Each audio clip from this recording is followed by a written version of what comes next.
Sucks. Losing sucks. Losing to them, losing to anybody at home sucks.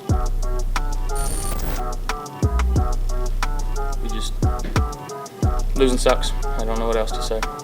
The Buffalo Bills had one of the most roller coaster seasons in NFL history, from being 6-6 and firing their offensive coordinator Ken Dorsey in the middle of the season, to running the table, winning the AFC East, and clinching the number 2 seed in the AFC playoffs. But despite one of the best in-season turnarounds we've seen in recent memory, it once again ended in heartbreak in the hands to the Kansas City Chiefs, and now the Bills go into yet another offseason with many questions circulating about the future of this team, and if this era of Josh Allen and Sean McDermott has what it takes to get over the hump. This current regime of Buffalo really hit their stride in the 2020 season, going 13-3 and winning the AFC East for the first time since 1995. That was the first season Tom Brady had left New England, and it almost felt like the torch was being passed from the Patriots. After a very strong regular season, the Bills went on to reach the AFC title game against the Kansas City Chiefs, and this is really where the rivalry began. The Bills lost this game by 14 points at Arrowhead, and it was clear that this team was not quite ready yet. But with how young their core was, and after their most successful season in almost 30 years, there was a lot of hope moving forward that this Bills team would accomplish something that had never been done in franchise history, which is winning a Super Bowl. Buffalo came back the next year and had a slight regression in the regular season, only winning 11 games, but they still won the AFC East and held the number 3 seed in the playoffs. They won their first game in dominating fashion over the New England Patriots, 47-17, and once again hit the road in the divisional round to face off against Patrick Mahomes and the Kansas City Chiefs for the second straight time. But this game, the Bills were ready. They hung with the Chiefs all night long, and many argue they really should have won. But due to one of the most demoralizing moments in NFL history, when the Chiefs drove the ball 40 yards in 2 plays to set up a game-tying field goal in 13 seconds, the Bills would lose in overtime in stunning fashion to the Kansas City Chiefs, and they once again had sent the Bills home. But 2022 rolled around, and the Bills still proved to be a dominant team after such a heartbreaking loss. They won 13 games once again and held the number 2 seed in the playoffs. This time after winning their first playoff game against the Miami Dolphins. This time they didn't have to face off against the Chiefs in the divisional round, but instead they got another elite team and quarterback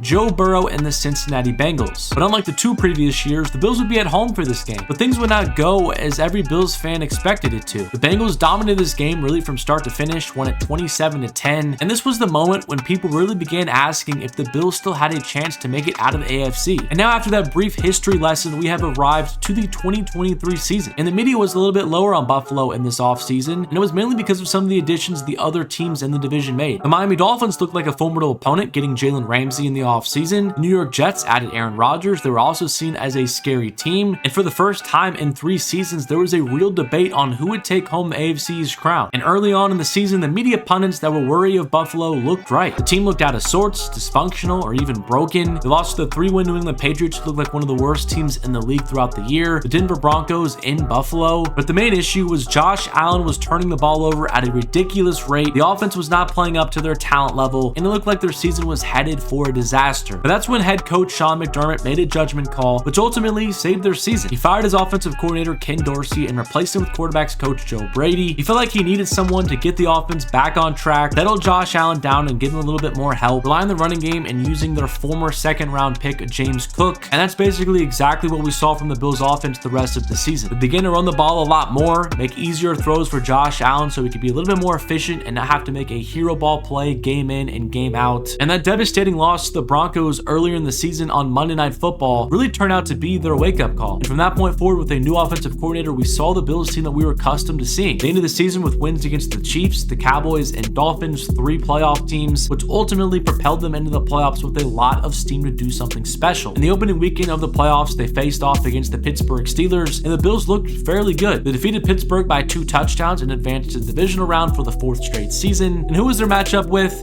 You guessed it, the Kansas City Chiefs. But this time was supposed to be different. The Bills were not traveling to frigid Arrowhead Stadium. This time it was on their own home turf. Patrick Mahomes would have to play his first ever road playoff game, and this Chiefs team was viewed as the worst one talent-wise since the beginning of the Mahomes era. And the narrative going into this game was, if the Bills cannot beat this version of the Chiefs on their home turf, when are they ever going to beat the Chiefs in the playoffs? So everything was lining up for the Bills to finally take down the Chiefs and send them home for a change, and many people were expecting them to. The Bills were favored in this game. Majority of the analysts were picking them to win, but as we know, That did not happen. Buffalo once again came up short to the last team any Bills player, coach, or fan would want to in the playoffs. And now, for basically the 4th straight season, general manager Brandon Beane, head coach Sean McDermott, and quarterback Josh Allen have to answer the same question that stumped them since 2020. How do we beat the Kansas City Chiefs in the playoffs? Bills have a lot of tough decisions to make this offseason, and it starts with a lot of key veterans on their team. For multi-time Pro Bowl safety Micah Hyde is a free agent, and at the age of 33, his time might be over in Buffalo. Wide receiver 2, Gabe Davis, he's likely to be on a new team next year as well. And then veterans like Leonard Floyd, Tyrell Dodson, Dane Jackson, AJ Epinesa, Taylor Rapp, Daquan Jones, Jordan Phillips, and Shaq Lawson, they're all free agents as well. And currently being $50 million over the salary cap is not an ideal situation to bring back many of their key depth pieces on defense. But after a few contract restructures with players like Josh Allen, Stephon Diggs, and maybe even releasing cornerback Tre'Davious White, the Bills should be at least in line with the cap heading into the new league year. So with not a lot of money to spend in free agency, expect Buffalo to bring in a lot of veterans on minimum contracts, which means Brandon Beane needs to earn his paycheck this draft and really hit on a few players. They hold 9 selections, although only 2 of them are premium picks because they traded away their 3rd round pick in the middle of the year for Rasul Douglas, which turned out to be a really good trade as he played at a Pro Bowl level this year. So I do think the Bills are headed for like a mini reset as they move on from some veterans, and that means a lot of playing time for some younger players next year. And that's something that this current regime hasn't been super comfortable doing in previous seasons. The Bills are routinely bottom 5 in recorded snaps for their rookies, so that will likely have to change heading into the near future. And with the 28th pick in the draft, the Bills will be looking for an impact player from day one. Looking at mock drafts, there doesn't seem to be a huge consensus on what player or even position the team should draft. I've seen a couple with wide receivers Brian Thomas Jr. out of LSU or Keon Coleman from Florida State being the selection. There's also been some variety with players on defense like cornerback Cooper DeJean, defensive tackle Jazurhan Newton out of Illinois. So ultimately, it's going to come down to what's the biggest priority for this Bills front office: surrounding your superstar quarterback with more talent or getting more depth for the defense that'll be losing some starters and free agency. But the nucleus for this team is still top of the league in my opinion, and there are even some hidden gems this season found due to some injuries. Khalil Shakir actually looked like the most dynamic wide receiver on the team down the stretch. He's going to be a fabulous option in the slot. Dalton Kincaid had a very good rookie season with 673 yards and 2 touchdowns. Second-year running back James Cook was really featured down the stretch. He had over 1,000 yards rushing for the first time in his career. And then on the defense, second-year player Terrell Bernard stepped up for the loss of Matt Milano, and he looks like a future star at the linebacker position. And of course, anytime you have a top 3 quarterback in the league, your team is going to have a chance any given Sunday. So I still think highly of this Bills team despite how their season ended. It just might look a little bit different next year with some new faces getting key roles. The elite talent is still there. Josh Allen is still there, and I expect this Bills team to be right back in the thick of things in 2024. But another big offseason for the Bills is on the horizon, and we'll see how they choose to navigate this one, and if in the end it turns out to be enough. But I want to know what you think about the Buffalo Bills and what they should do this offseason to finally be able to get over the hump. Do they draft some more talent to surround Josh Allen with? Do they invest into the defense that's going to be losing some veterans this offseason? Let me know what you think in the comment section down below. But subscribe to the channel if you are new. Drop a like on the video if you did enjoy it.